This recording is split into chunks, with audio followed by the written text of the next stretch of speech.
The history that Native and Black Americans have suffered with white supremacy, violence, terror, discrimination is horrific.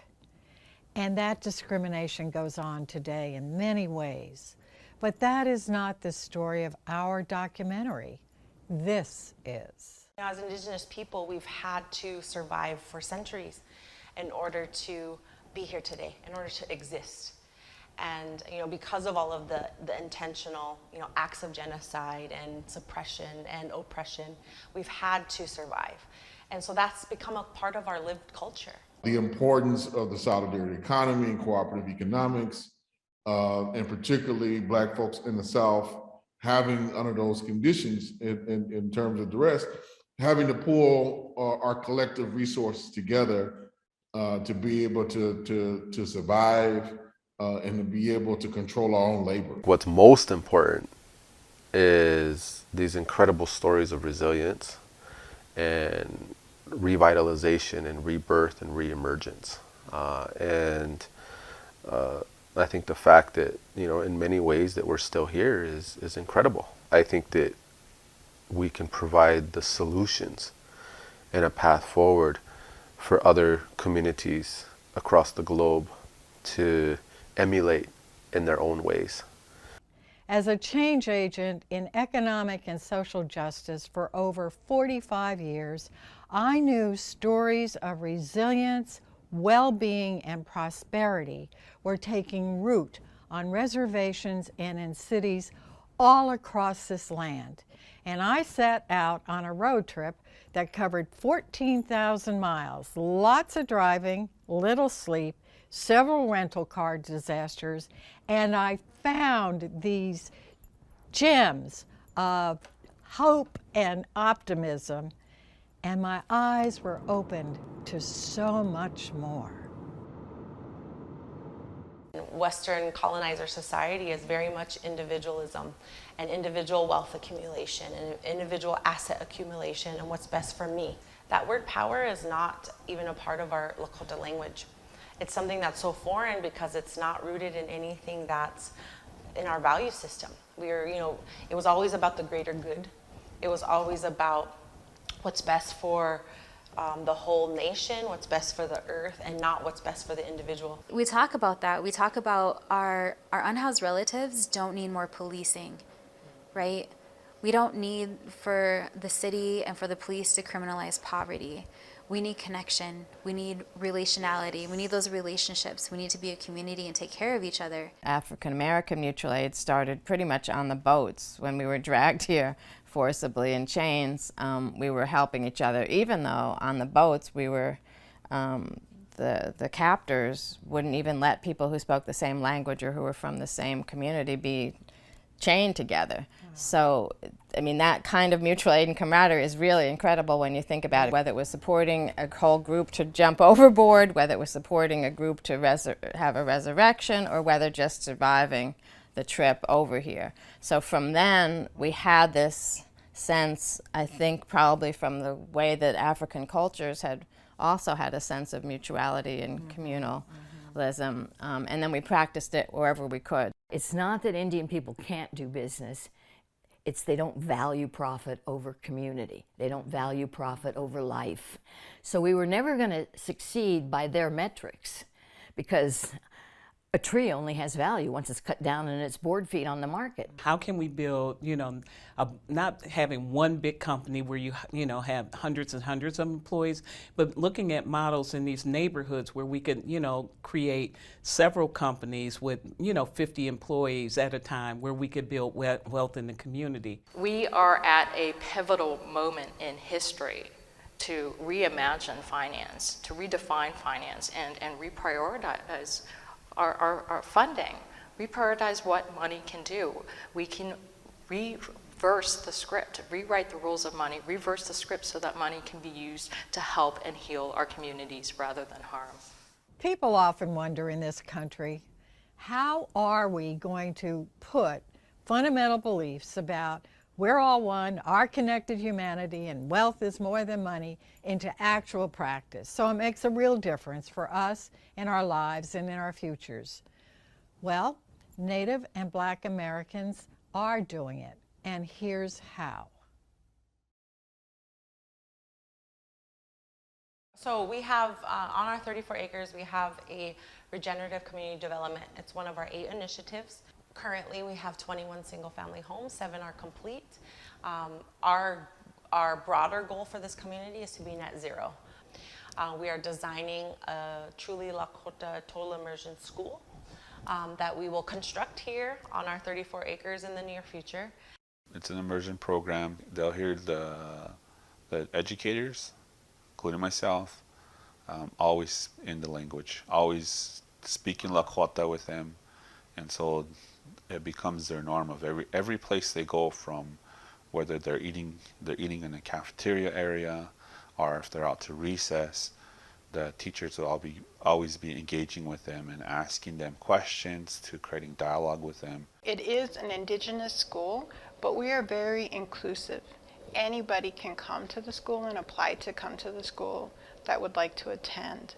So yeah, it's going to be focused on, indigenous education. We are going to be accredited by the state of South Dakota.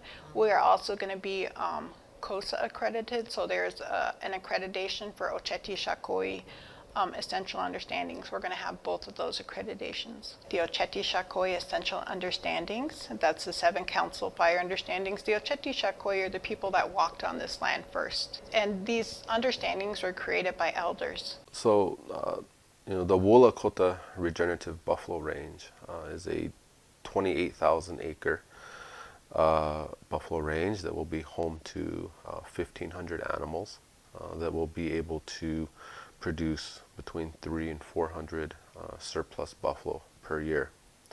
At 28,000 acres and 1,500 buffalo, it will be the largest Native American owned and managed buffalo herd in the world. When I first came to Lakota Funds in 2008, I thought a credit union is so different, is different enough than a bank, because it is member owned, and not to make some bank board members, owners wealthy. Right.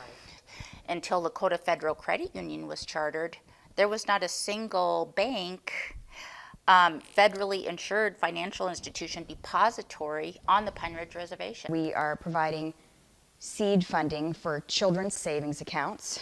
By providing a $100 opening account deposit, this is not going to pay for college, but if families are able to put a little bit of money in, some are putting in $5, $10 a month, some maybe at birthday or at a special holiday. We're trying to start the youth when they're younger with opening the accounts, and then help their families to think that it can be an option to go to school, and the kids too. So it's kind of about changing the expectations and trying to build in more hope there. To our knowledge, are the largest seed-funded Native Children's Savings Account program for youth, Native youth in the country.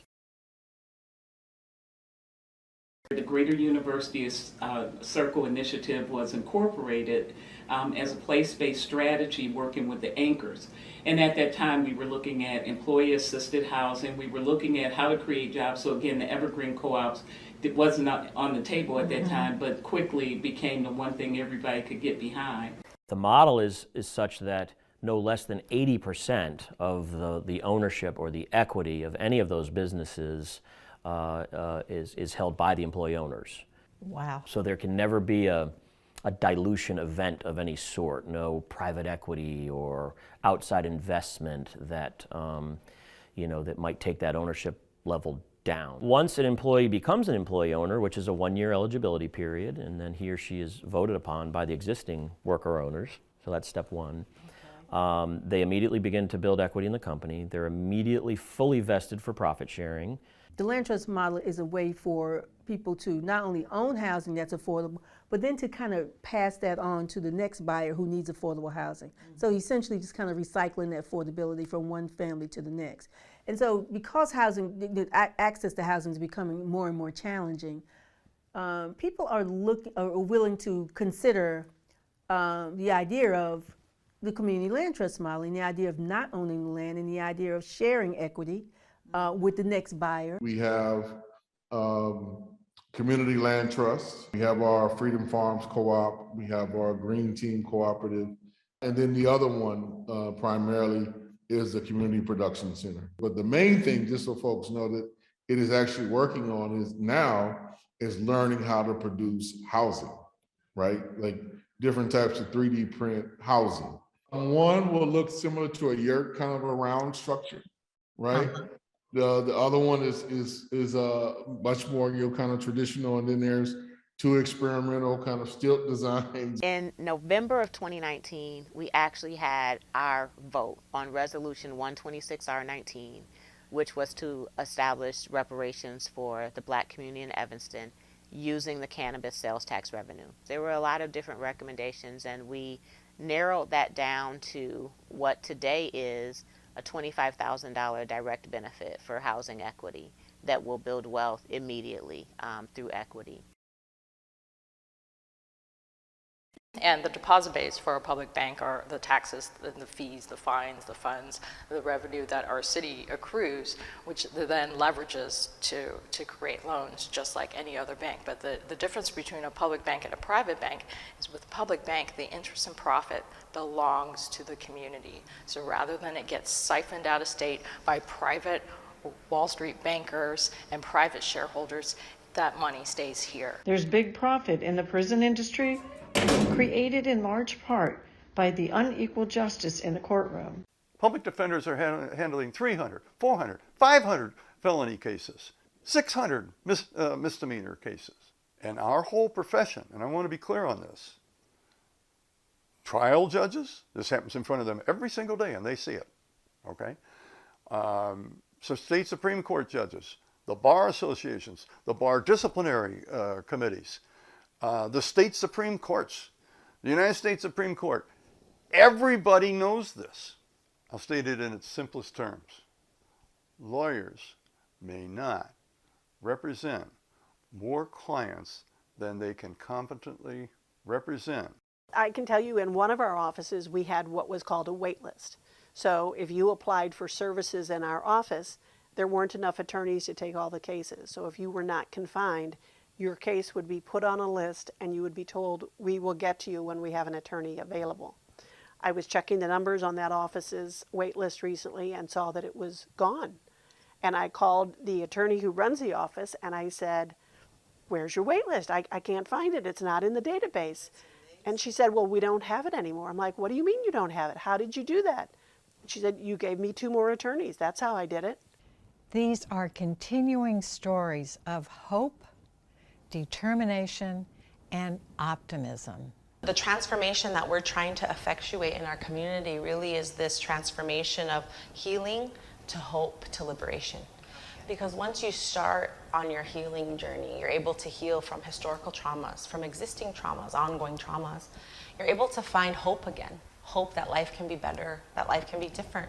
You can start to dream again. The political economy in which we all live has already passed its end date. Signs of dysfunction are everywhere. And so another system is coming. And the real question, I think, for those who genuinely care about others and care about the future, our children or other people's children, future generations, is what kind of system should we transition to?